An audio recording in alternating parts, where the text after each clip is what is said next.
C'est bien connu, les religions divergent beaucoup entre elles sur certains points. Les conceptions de la divinité et du sacré ne sont pas les mêmes dans beaucoup d'entre elles. Il y a au sein même de certaines religions des divergences. Prenons par exemple le cas du christianisme, apparu au 1er siècle, qui comprend plusieurs branches religieuses comme le catholicisme, le protestantisme et le christianisme orthodoxe. Conséquence des divergences sur quelques aspects de la foi chrétienne. On peut aussi prendre l'exemple de l'islam.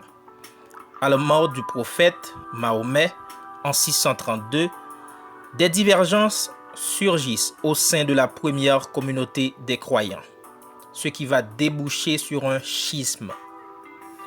Deux groupes se forment, ceux qui choisissent de suivre Ali, gendre du prophète, deviendront les chiites, les minoritaires, et ceux qui désignent Abou Bakr, compagnon de Mahomet, comme successeur légitime, deviendront les sunnites.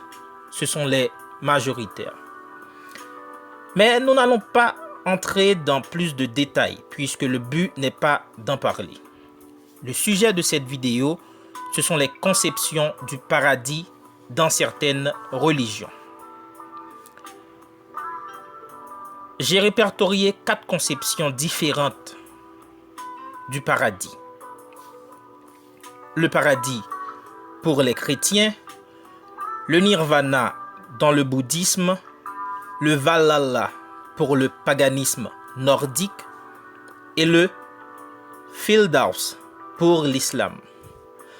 Bien entendu, les arabisants me pardonneront ma très mauvaise prononciation des mots arabes. Nous allons commencer par le paradis pour les chrétiens. Bon, il faut dire que le paradis échappe au regard de l'humanité, puisque l'au-delà surplombe l'ici-bas. Le christianisme a cependant livré sa vision de ce concept. Dans la Bible, on retrouve quelques pistes. Il est dit qu'après la mort et le salut, le défunt connaîtra une existence physique dans l'au-delà. Ce même défunt connaîtra cette existence physique dans un autre corps. C'est le corps glorieux. Une expression qui apparaît dans la première lettre aux Corinthiens et dans celle aux Philippiens au chapitre 3, où il est écrit que le Seigneur Jésus-Christ lui transformera nos pauvres corps à l'image de son corps glorieux, avec la puissance active qui le rend même capable de tout mettre sous son pouvoir. Le père Gérard Billon, cité dans un article paru sur le site bfmtv.com, éclaire un peu sur ce concept de corps glorieux, affirmant qu'il s'agit du corps du Christ ressuscité. Mais il n'y a pas plus d'explications sur ce corps dans la Bible. Mais quant au paradis lui-même, les Saintes Écritures nous présentent des descriptions assez particulières, comme dans l'Évangile de Jean, chapitre 14, le verset 2, où il est écrit « Dans la maison de mon Père, il y a de nombreuses demeures. Sinon, vous aurais-je dit, je pars vous préparer une place. » Ou encore, en Actes des Apôtres, chapitre 21, le verset 2, on peut lire « Et la ville sainte, la Jérusalem nouvelle, je l'ai vue qui descendait du ciel d'auprès de Dieu, prête pour les noces, comme une épouse parée pour son mari. » Toujours est-il que le paradis reste figé dans les esprits comme la destination finale de l'espérance chrétienne. Même si personne ne sait vraiment de quoi il s'agit. Le nirvana. Dans le bouddhisme, la seule chose dont il est possible de parler et qui se rapprocherait de l'idée d'un paradis, c'est l'extension lors de la mort d'un individu. Ou encore, la manière dont il rejoint le nirvana, qui est un lieu de l'au-delà dont nous ne savons rien. Le bouddhisme étant une religion sans Dieu, son paradis est donc dépourvu de toute figure divine. Dans celui-ci, on ne peut rien connaître. Ce serait donc la cessation de toute existence particulière, mais ce n'est pas tout à fait ça. Le paradis bouddhiste, en l'occurrence le nirvana, est multiple. Il ne se résume donc pas à l'absence de tout. Le bouddhisme offre 3 options pour la vie après la mort. La première, c'est le samsara continu, un cycle quasi infini de renaissance et de souffrance. La deuxième, c'est le nirvana. Ce n'est ni un lieu, ni un état, mais la fin de la renaissance. C'est l'extinction du karma ou la consommation du moi en tant que tel. Et la troisième, la doctrine de la terre pure, qui, contrairement aux 2 premières, défend l'idée de la persistance après la mort et évoque aussi l'idée d'un lieu incarnant l'espoir de l'être humain après sa mort. La terre pure, qui est un domaine rempli de bonheur et de merveille. Il y a aussi cette 3e conception du paradis qu'on retrouve dans la mythologie nordique. C'est donc le Valhalla. Le Valhalla est le magnifique palais des défunts d'Odin. Odin, qui est donc le dieu principal de la mythologie nordique. Ce palais se trouve à Asgard. Asgard, c'est le domaine des As, situé au centre du monde.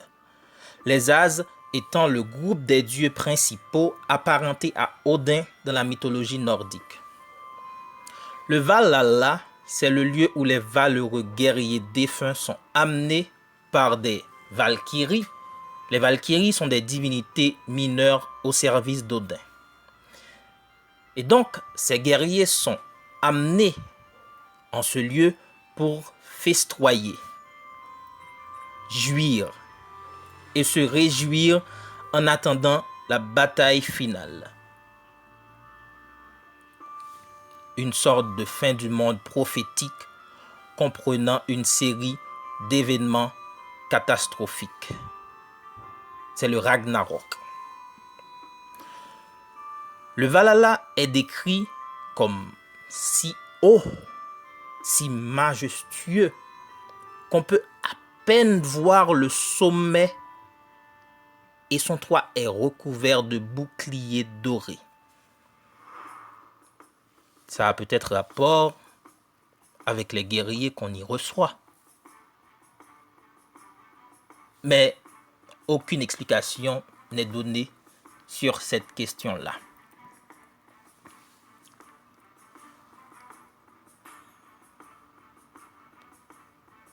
Nous allons maintenant parler du Firdaus. Encore une fois, je m'excuse auprès des arabisants pour ma prononciation très mauvaise des mots arabes.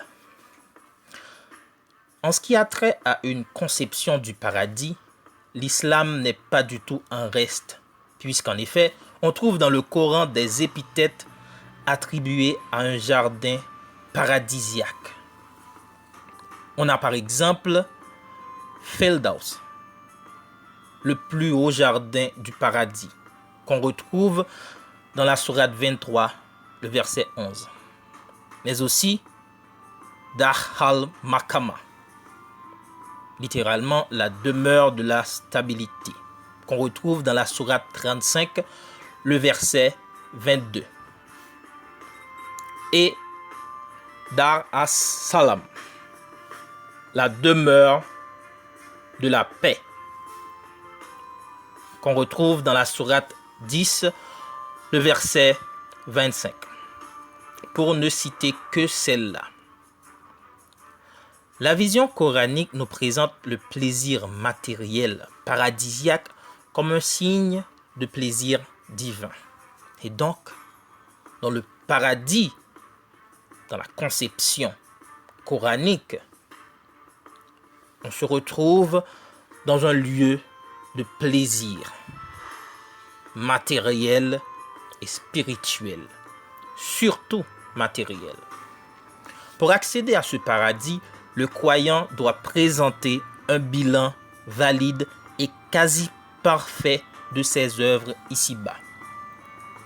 Toutefois, cette conception du paradis où tous les plaisirs interdits ici-bas seront librement accessibles dans ce paradis est superficiellement claire et pleine de clichés populaires. Pour finir, nous disons que ces conceptions d'un paradis, d'une vie après la mort, paraissent bien éloignées de la vie contemporaine que nous menons, avec les crises économiques, les soucis, les préoccupations du quotidien. Les gens qui croient à ces conceptions-là, les gens qui ont cette conception ou ces conceptions du paradis, gardent une espérance profonde et précieuse, une certitude d'avenir qui ne dépend pas des finitudes humaines. Et pour cela, ces gens vivent très souvent une vie assez agréable grâce à cette espérance. Je vous remercie d'avoir suivi la vidéo. Si vous avez aimé, laissez un pouce bleu et un commentaire. Ça m'aidera beaucoup. Partagez la vidéo avec vos amis et abonnez-vous pour de prochaines vidéos.